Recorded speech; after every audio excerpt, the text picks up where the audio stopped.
Regardez-moi cette signature lumineuse, est-ce qu'on la voit? D'ailleurs, il en reste un petit peu. Hein? Parce qu'on a roulé aujourd'hui. Et oui, on est où? Au Portugal, à Faro, pour prendre un grand plaisir dans les essais. Il va y avoir une présentation de la Hornet 750 avec le e-clutch et aussi de la Transalp, que j'aurai l'occasion donc de vous montrer sur une autre vidéo. On va commencer par celle-ci. On n'a pas le grand soleil habituel de l'Algarve, mais on a quelque chose de bien plus brillant à tester aujourd'hui. Voici la Honda Hornet 750, mais avec un petit secret logé ici, dans le carter, le système e-clutch.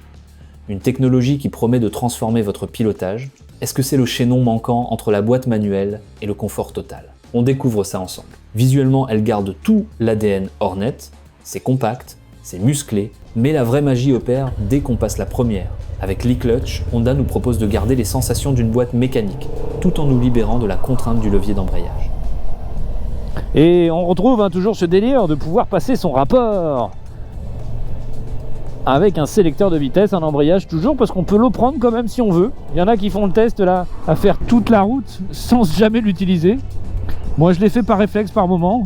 Je vais vous expliquer plus précisément comment fonctionne le système e-clutch. Il ouvre automatiquement l'embrayage au point mort, gère son engagement au démarrage, puis optimise les montées et descentes de rapport grâce à un contrôle combiné de l'allumage, de l'injection, du coup de gaz et d'un pré-engagement de l'embrayage. Le but est de réduire les chocs et de fluidifier chaque changement de vitesse. Ce schéma compare la montée de rapport avec une boîte manuelle, un quick shifter et le Honda e-clutch. En boîte manuelle, le pilote gère tout lui-même, gaz, embrayage et passage de vitesse.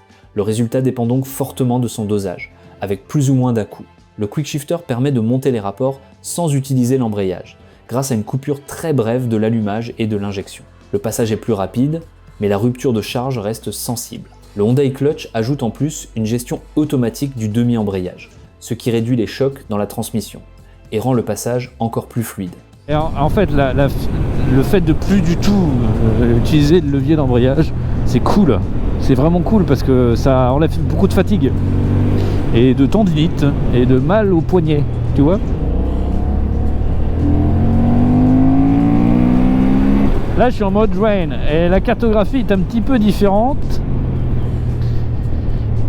Hop là, hop là, hop là, hop là. Ah oui, la trajectoire, monsieur.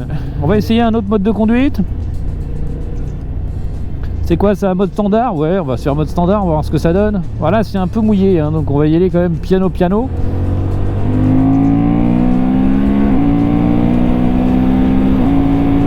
Ah oui, et on voit quand on freine fort, les clignotants se déclenchent.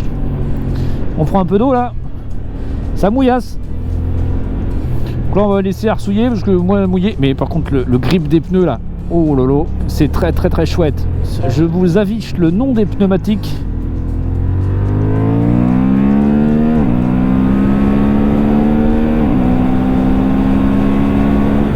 Ouais, ça fonctionne, hein. Ça tracte, hein. Ah oui, le mode sport il est plus énergique, hein. Je comprends que les loulous là ils tartinent un peu, mais c'est mouillé, moi j'aime pas trop ça. Et pourtant elle est bien chaussée cette Hornet. Pour que le moteur respire à plein poumon, Honda a développé des conduits d'admission brevetés appelés Vortex Flow. Situés à l'entrée de la boîte à air, ces conduits créent un flux d'air beaucoup plus rapide et uniforme vers le corps de papillon de 46 mm. Un troisième conduit, discrètement logé sous la boîte à air, vient compléter le dispositif pour optimiser la réactivité. Le résultat est immédiat. Ces conduits Vortex renforcent le couple à bas et mi-régime tout en boostant la puissance tout en haut du contour. C'est ce qui donne à la Hornet cette réponse moteur si directe et ce caractère moteur inépuisable. Sous le réservoir de 15,2 litres, on retrouve le bicylindre en ligne de 755 cm3, un moteur calé à 270 degrés qui développe 91,8 chevaux à 9500 tours et un couple de 75 Nm. C'est vif, c'est réactif. Et avec une consommation annoncée à seulement 4,3 litres pour 100 km, elle sait aussi rester raisonnable. Moi je vais y aller à mon rythme, hein. Je suis pas pressé, il n'y a personne qui m'attend, je suis mon fils, donc j'ai envie de rentrer en vie. D'ailleurs, un petit point important quand on roule comme ça, en groupe ou lors d'essais presse, l'essentiel, c'est de rouler à son rythme. Peu importe la machine ou les pilotes devant vous, ne vous laissez jamais embarquer au-delà de votre zone de confort. La Hornet est hyper saine et l'e-clutch aide énormément à fluidifier la conduite, mais la sécurité passe avant tout par votre propre ressenti. Profitez du paysage, de la technique, mais gardez toujours votre marge de sécurité. Le plaisir, c'est de rentrer avec la banane, pas avec une frayeur. Et ça s'emmène de gauche à droite, c'est super. Hein. Très maniable, très agile. Côté comportement, Honda ne fait pas de compromis.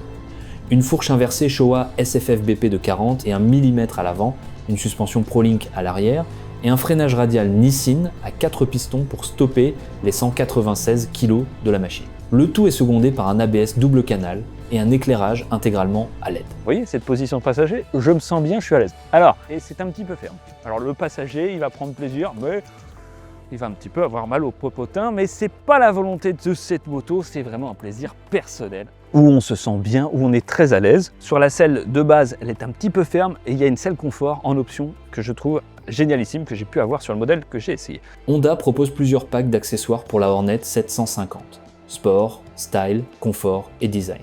Chacun répond à un usage ou à une envie différente, que ce soit la protection, l'esthétique, le confort ou la personnalisation. Ces packs sont additionnels et complémentaires. Ils enrichissent l'offre sans se cannibaliser. Voilà, l'échappement, la belle saucisse, je ne suis pas convaincu, mais il y a possibilité de changer, bien entendu. Position de conduite, conducteur très à l'aise, bien positionné sur un roadster classique, vraiment du kiff, où j'ai vraiment pu profiter à la fois de la flotte et à la fois du beau temps, et alors ça c'est cool. Voilà, un très bel écran TFT. L'affichage est d'une clarté exemplaire. Il intègre le système Honda RoadSync, ce qui vous permet de connecter votre smartphone pour la navigation ou la musique. Tout se manipule naturellement via le commodo gauche de manière intuitive. Et pour ne jamais tomber à court de batterie, un port USB de type C est discrètement intégré pour recharger vos appareils en roulant. Côté aspect pratique et sécurité, cette Hornet est équipée du système d'arrêt automatique des clignotants. C'est une fonctionnalité très intelligente qui compare la différence de vitesse entre la roue avant et la roue arrière pour calculer précisément le moment où vous avez terminé votre manœuvre. Que ce soit après un dépassement ou en sortie de courbe dans les rues de Faro, le système désactive le clignotant tout seul au moment opportun. C'est un vrai confort supplémentaire qui vous permet de rester concentré sur votre trajectoire sans avoir à vérifier votre tableau de bord en permanence. Pour conclure cet essai, je tenais à adresser un immense merci à toute l'organisation de Honda France pour ce séjour incroyable à Faro.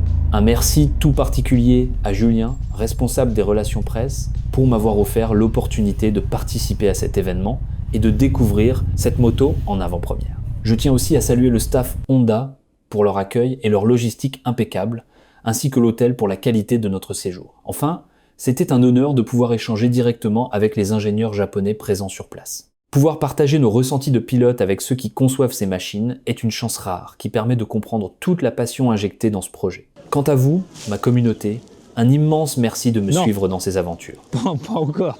Regardez, je vous le filme parce que je sens qu'il va me parasiter. Vos retours et votre passion sont mon moteur au quotidien. Abonnez-vous à la chaîne Antonin ATB, car cette année va encore être remplie de surprises. On se retrouve très vite pour la prochaine vidéo, et d'ici là, portez-vous bien et roulez prudemment. Allez, salut à tous. Oui, parce que les stars se brossent encore les dents. Bon, allez, on se prépare. Voilà, c'est par là. Coucou.